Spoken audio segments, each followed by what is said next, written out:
So this was the front room. It was gross. Have you ever been in a club sober and noticed how you stick to the floor when you walk? Well, that was how every carpet in this house felt. None of them lasted past day one of us receiving the keys. We ended up with a pile of carpets, curtains and blinds in the conservatory that we eventually moved outside into the garden.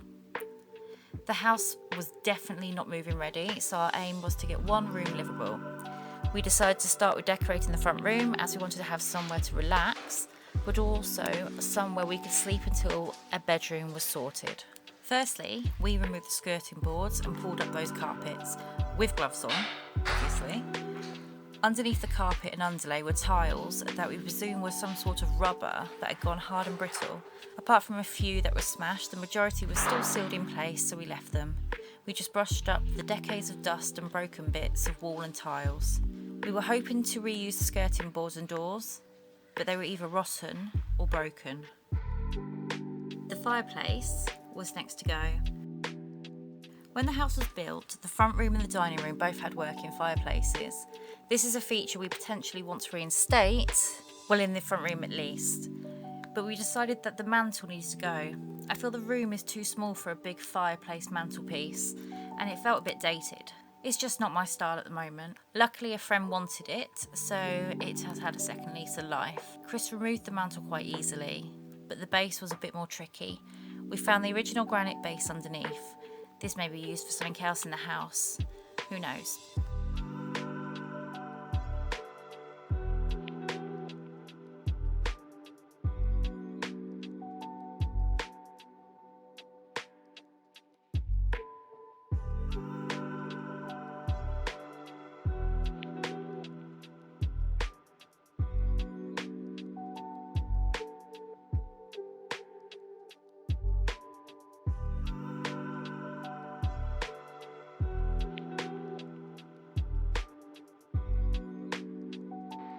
This beauty ended up in our shed. It's still there if anyone wants it. So after the carpets were pulled up, we turned our attention to the walls. The wallpaper needed stripping. I'm not a fan of wallpaper, but even so, it was not savable. It was dirty, stained, and as soon as the wallpaper stripper was turned on, nicotine filth dripped from the ceiling and down the walls. It was pretty horrific. It took maybe 2 days to remove the wallpaper as it was extremely attached to the walls. I mean, who knows what they used? Super glue?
Finally, we stripped the walls down to the plasterwork. It was tedious, but we were glad it was finally done.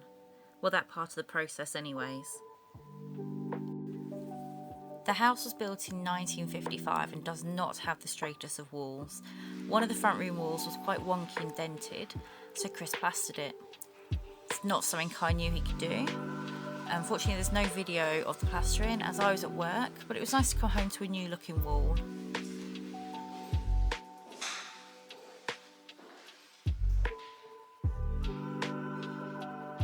Chris.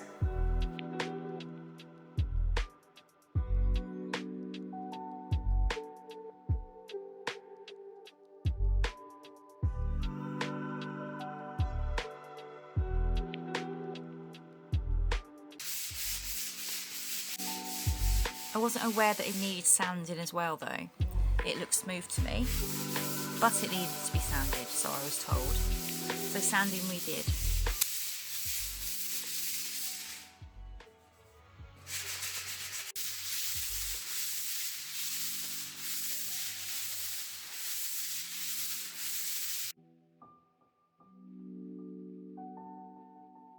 The mess. Oh, the mess. It was worth it though. The wall was definitely way smoother than it was before, so yes, Chris, you were right. Time to paint.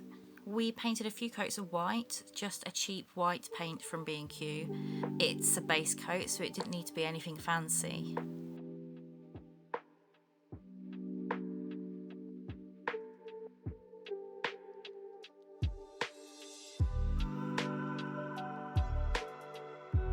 Chris also gave the ceiling and cove in a look of white paint. It's so nice to have a white ceiling instead of it being stained yellow.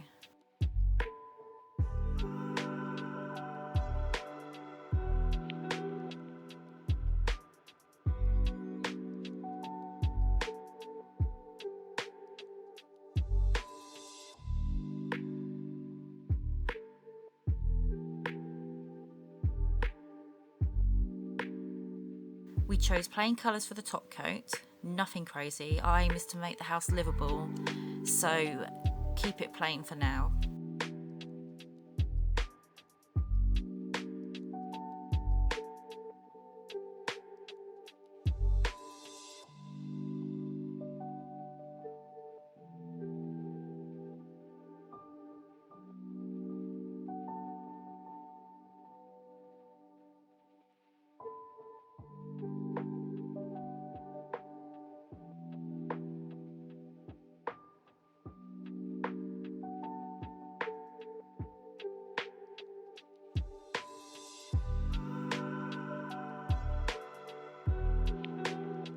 The main walls are a light cream colour called Elderflower from Wix. It's their own brand and it's a reasonable price.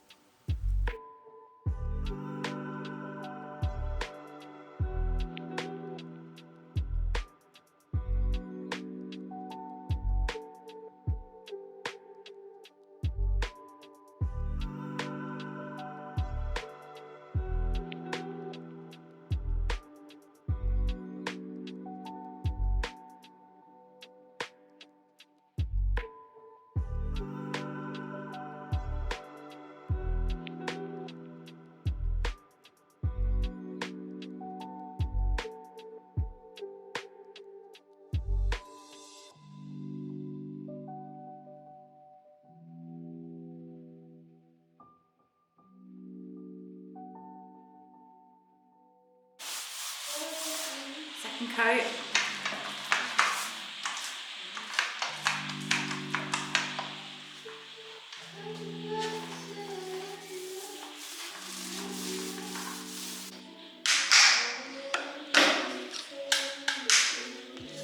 Come on. Nope.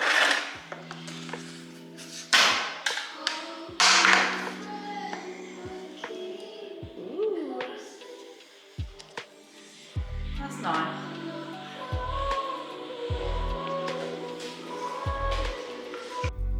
The wall where the fireplace was has been painted a contrasting colour. It is also from Wix and the colour is called Mink Grey. I like it, but after living with it for a while, I'm not sure if I'm ready for a change. I'm still liking my olive green, mossy greens, so this wall may change when we finish the room. Who knows?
moved the basics in. Sofa bed, which we slept on for a few weeks.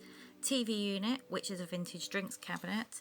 We popped up some curtains and we put up a lampshade that I made during lockdown.